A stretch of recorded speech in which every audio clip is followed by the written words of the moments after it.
Contract ఉద్యోగులను regularise చేయాలని చెప్పేసి సిద్దిపేట కలెక్టర్ ఆఫీస్ ముందట 28 రోజులుగా ధర్నా చేస్తున్నా కూడా ఇక్కడ ఏ అధికారులు పట్టించుకోకపోవడం మనం వాళ్ళ దగ్గరికి రావడం జరిగింది. మనం వాళ్ళతో మాట్లాడి వాళ్ళ డిమాండ్లు ఏంది, అసలు వాళ్ళు ప్రభుత్వంతో ఎటువంటి చర్చలు జరిపారు అనే విషయాలను తెలుసుకునే ప్రయత్నం చేద్దాం. మేడం చెప్పండి, అసలు ఎన్ని రోజుల నుంచి దీక్ష చేస్తున్నారు, ఎట్లా అయింది అసలు? మేము సమగ్ర శిక్ష ఉద్యోగులం ఇక్కడ 12 వింగుల వాళ్ళము 29 రోజులుగా రాష్ట్ర వ్యాప్తంగా టెంట్ కింద ఆడవాళ్ళము ఇక్కడ టెంట్ కింద మేము సమ్మె చేస్తూ ఉంటే ప్రభుత్వము పట్టనట్టుగా ఉంది. అసలు మాకు ఇంత దారుణమైనటువంటి పరిస్థితి, ఈ ఆడబిడ్డలు అని చెప్తూ ఆడబిడ్డలకు మేము మా ప్రభుత్వం ప్రజాపాలన ప్రభుత్వంలో ఆడబిడ్డలకు సరైనటువంటి గౌరవం దక్కుతుందని చెప్పిండ్రు. ఆడబిడ్డల గురించి ఎన్నో పథకాలు అన్నారు. మరి ఈ సమగ్ర శిక్షలో పనిచేస్తున్నటువంటి ఉద్యోగులకు ఉపాధ్యాయులకు ఎందుకు నిర్లక్ష్యం చేస్తున్నారో మాకు అసలు ఇంతవరకు అర్థం కావట్లేదు. రేవంత్ రెడ్డి గారు ముఖ్యమంత్రి గారు గతంలో మీరు హన్మకొండ వేదికగా ఇచ్చినటువంటి హామీని మాత్రమే నెరవేర్చమని మేము అడుగుతున్నాము. గొంతెమ్మ కోరికల్ని మేము కోరటం లేదు. మేము అసలు సరికానటువంటి కోరికల్ని కూడా మేము కోరతలేము. న్యాయబద్ధంగా హక్కుగా మాకు రావాల్సినటువంటి విషయాలను మాత్రమే అడుగుతున్నాం.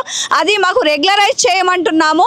అప్పటి వరకు మాకు పే స్కేల్ ఇవ్వమంటున్నాం. రెగ్యులర్ చేయడానికి ఒకవేళ సమయం తీసుకునేది ఉంటే మాకు పే స్కేల్ ఇవ్వమంటున్నాం. ఇంకా ఎన్ని సంవత్సరాలండి, ఏ ప్రభుత్వాలు మారినా కూడా మా పరిస్థితి ఇంతేనా? ఇన్ని సంవత్సరాలుగా కనీసం మాకు ఉండాల్సినటువంటి హక్కులు మాకు లేకుండా వెట్టి చాకిరి ఇంకా ఎన్ని సంవత్సరాలు, ఇంకా ఎన్ని ప్రభుత్వాలు ఇలా చేస్తాయి? మేము నమ్మినము. గత సంవత్సరం రేవంత్ రెడ్డి గారు ఇచ్చినటువంటి హామీకి నమ్మి మేము సంవత్సరం ఎదురు చూసినాం. ప్రభుత్వం ఏర్పడిన తర్వాత కూడా గంట పని చేయమని చెప్పాడు. మా ప్రభుత్వం ఏర్పడడానికి 1 గంట ఎక్స్ట్రా పని చేయండి, మేము మా ప్రభుత్వం రాగానే ఛాయ్ తాగి మిమ్మల్ని ప్రగతి భవన్కి పిలిపించేసి మీకు ఛాయ్ తాగినంత సేపట్లోనే మిమ్మల్ని రెగ్యులరైజ్ చేస్తాము, మీ సమస్యల్ని తీరుస్తామని చెప్పినటువంటి రేవంత్ రెడ్డి గారు ఇంకా మీరు ఎందుకు తాత్సారం చేస్తున్నారో అర్థం కావట్లేదు. ఇంత నిర్లక్ష్యం మీరు ఎందుకు చేస్తున్నారో అర్థం కావట్లేదు. కానీ ఇక మీదట మేము ఊరుకునే సమస్య లేదు. ఖచ్చితంగా ఇంకా ఉధృతం చేస్తాం సమ్మెను. మా కోరికల్ని నెరవేర్చి మా హక్కుల్ని మీరు మాకు ఇచ్చినట్టయితేనే మేము తిరిగి పాఠశాలకు వెళ్తాము. అప్పటి వరకు తిరిగి మా యొక్క విధులకు వెళ్ళదలుచుకోలేదు. ఎట్టి పరిస్థితుల్లో మేము అడుగుతున్నటువంటి డిమాండ్స్ని మీరు నెరవేర్చాల్సిందే. మాకు కావాల్సినటువంటిది రెగ్యులర్, మమ్మల్ని విద్యాశాఖలో విలీనం చేయాలి, మమ్మల్ని రెగ్యులర్ చేయాలి. అప్పటి వరకు మాకు పే స్కేల్ ఇవ్వాలి, అంతే. మేము 33 జిల్లాలలో సమగ్ర శిక్ష ఉద్యోగులము 29 రోజుల నుండి సమ్మె చేస్తుంటే ముఖ్యమంత్రి గారు ఏమాత్రం కూడా పట్టింపు లేనట్టు పాలన చేస్తున్నాడు. మీరే కదా సారు, పోయిన సంవత్సరం మేము సమ్మె చేస్తున్నప్పుడు మీరు టీపీసీసీ అధ్యక్షునిగా ఉన్నప్పుడు అప్పుడు మా టెంట్లు కనబడ్డాయి, మేము కనబడ్డాం, మా సమస్య కనబడింది. మా దగ్గరికి వచ్చి మీ సమస్య జటిలమైనది కాదు, మేము తీరుస్తాము, ఛాయ్ తాగేలోపు మిమ్మల్ని దర్బార్గా పిలిచి రెగ్యులర్ చేస్తా అని పిలిచి ఓట్లు వేయండి, నేను అధికారంలోకి వచ్చినాక 100 రోజుల్లో రెగ్యులర్ చేస్తామన్నారు. అదేవిధంగా మీ మాట విని మిమ్మల్ని అధికారంలోకి తీసుకొచ్చినాక సంవత్సరం పాటు మేము ఎదురు చూసినాము. అయినా కూడా మమ్మల్ని పట్టించుకోలేదు. మేము కనబడ్డ మంత్రుల కల్లా ఆఫీసుల చుట్టూ తిరుగుతూ వినతి పత్రాలు ఇచ్చినాము. అయినా కూడా పట్టించుకోలేదు.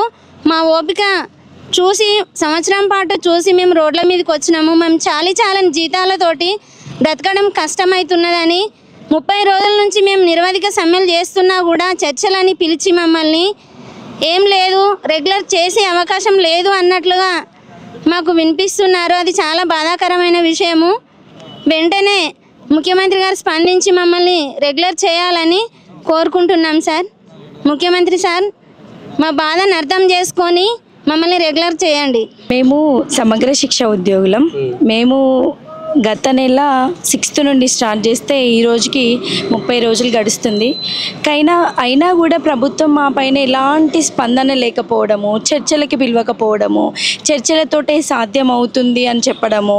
మరి చర్చలతో సాధ్యం అవుతుంది అన్నప్పుడు చర్చలకు పిలవాలి కదా, పిలిస్తేనే కదా చర్చలు ఏం జరుగుతుంది, ఎట్లా జరుగుతుంది అని తెలిసేది. అసలు ఎలాంటి స్పందన లేకుండా గత ప్రభుత్వం ఆ విధంగానే బిహేవ్ చేసింది, ఈ ప్రభుత్వం కూడా అదే విధంగా బిహేవ్ చేస్తుంది. అదేవిధంగా మహిళా విద్యార్థినులు ఉన్నారు, బాలికలు అని అంటున్నారు. ఆ బాలికలు కనిపిస్తున్నారు కానీ ఇక్కడ 30 రోజుల నుండి టెంట్ కింద కూర్చున్నటువంటి మహిళా ఉపాధ్యాయురాలు కనిపించట్లేదా సీఎం సార్కి?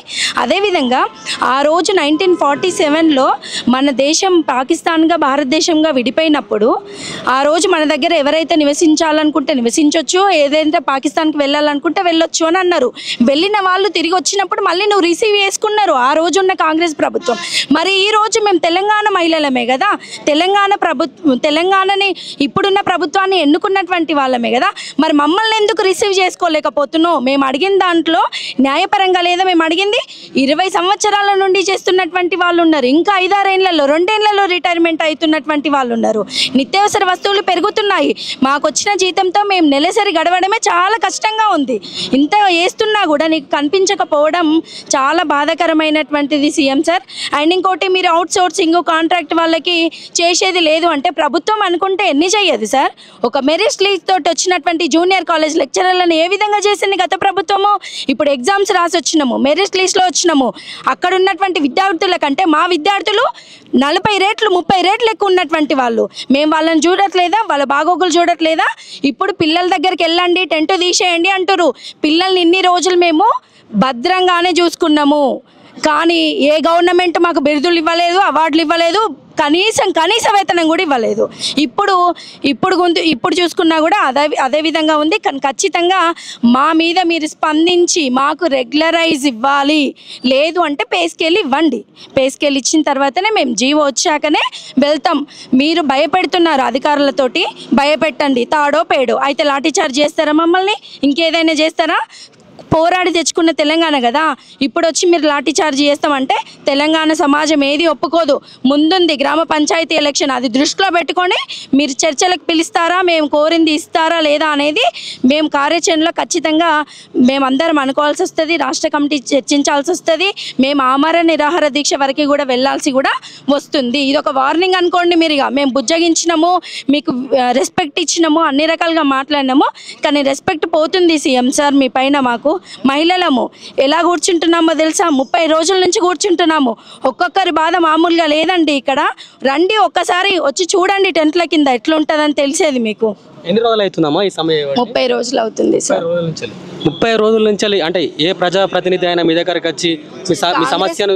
కాంగ్రెస్ ప్రజాప్రతినిధులు ఎవరు రాలేదు. కాకపోతే పొన్నం ప్రభాకర్ సార్ అయితే చెప్పంపారు, రండి చర్చిద్దామన్నారు. కానీ వాళ్ళు ఎప్పుడు కూడా నాన్ ఫైనాన్షియల్, మేము కూర్చుందే ఫైనాన్షియల్ విషయాలపైన, కానీ నాన్ ఫైనాన్షియల్ చర్చించి అవి ఓకే అనమంటే ఎందుకు ఓకే అంటే నాన్ ఫైనాన్షియల్ మేము వారానికి 2-3 నైట్ డ్యూటీలు చేస్తాం సార్. ఇక్కడ నైట్ డ్యూటీలు చేసే వాళ్ళకు తెల్లారి మేము మళ్ళీ అన్ని క్లాసులు చెప్పుకొని రిలీవ్ అవుతాము. మాకు నాన్ ఫైనాన్షియల్లో 21 లీవ్లు ఇస్తా, 27 లీవ్స్ ఇస్తా అంటే ఆ లీవ్స్ ఎందుకు? మాకు లీవ్ తీసుకొని మేము ఇంటికాడ ఉన్నా కూడా పిల్లల బాగోగులు మేము ఫోన్లలోనే మాట్లాడాలి.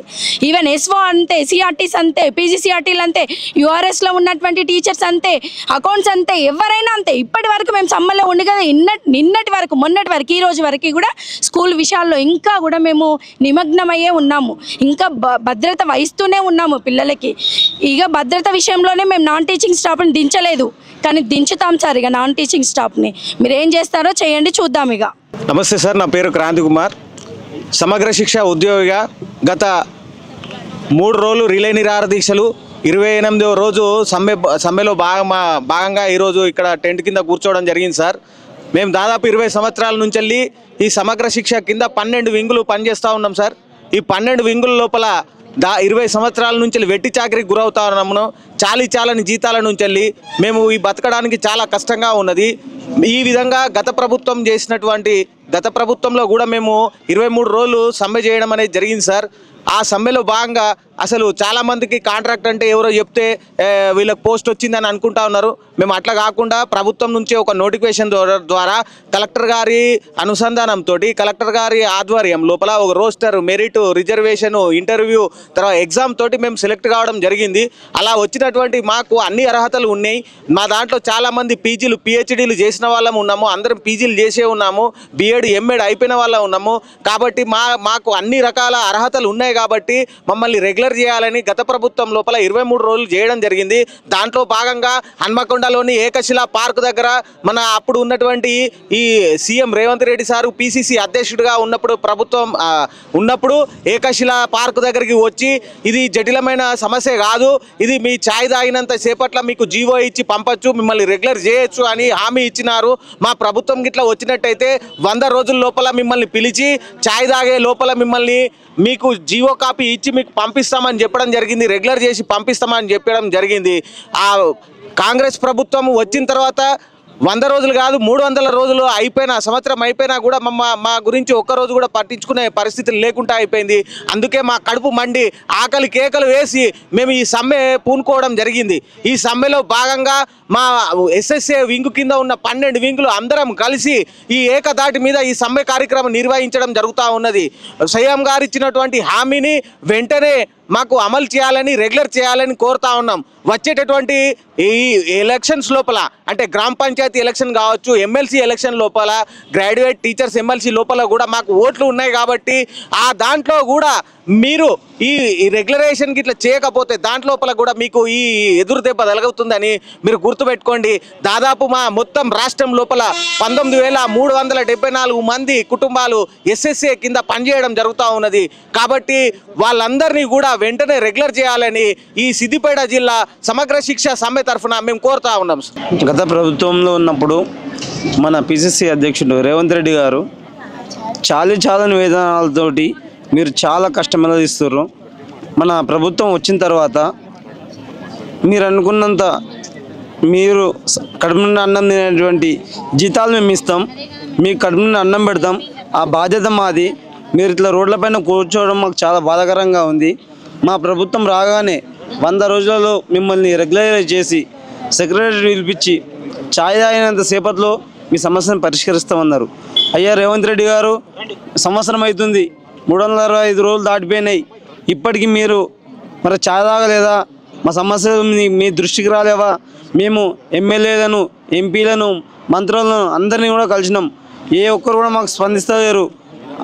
ఇక ముందు మీరు ఒకవేళ మా సమస్యలు పరిష్కరించకపోతే మేము ప్రభుత్వంపై తిరుగుబాటు చేస్తామని మీడియా ముఖంగా మేము హెచ్చరిస్తున్నాం సార్. మీరు ఖచ్చితంగా మా సమస్యను ఈ పండుగలోపు, సంక్రాంతి పండుగలోపు మాకు ముఖ్యమైనటువంటి విషయం తెలియకపోతే సంక్రాంతి తర్వాత జరిగేది ఒక విధ్వంసకాండమైనటువంటి చర్యలు తీసుకున్నామని మేము సర్వశిక్ష అభియాన్ తరఫున కోరుతున్నాం సార్.